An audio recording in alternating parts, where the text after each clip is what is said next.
Wannan taro ne na kungiyar ɗalibai da ke karamar hukumar Lere ta jihar Kaduna, wanda yanzu aka gani a wajen na samu halarta domin samun labarai.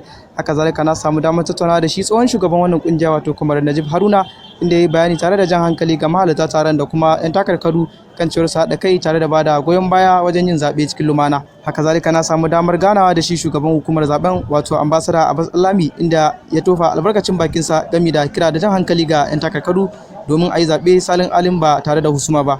To tare da haka dai na samu ganawa da shi tsohon shugaban ɗalibai na wannan association na karamar hukumar Lere.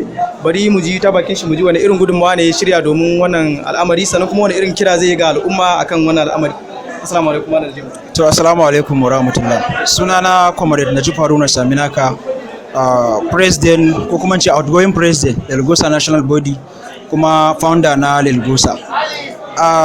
Wannan zaɓe da aka yi ko kuma ce da ake yin shi a yanzu, zaɓe ne wanda yana cikin ƙudurin, domin yana daga cikin tsari na demokuraɗi da muke ciki a wannan lokaci, a ba ma ɗalibai da kuma duk wani mutum dama ya zaɓi shugaban da zai jagorance shi a duk wani abu na matsayi. So wannan zaɓe an organizing ɗin shi, an tsara shi bisa ga yadda abubuwa suka kamata, kuma alhamdulillah mun zo guri mun ga komai yana tafiya successful, ba wani problem. Yanzu wani kira ne za ka yi ga sauran 'yan takarkaru waɗanda za su zama su yi nasara da kuma waɗanda faduwa ta riske su?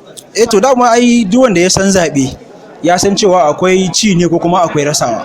To kiran da zan yi ga wanda suka ci shine su jajirce, su yi abin da ya dace, domin amana aka ba su, Allah zai tambaye su.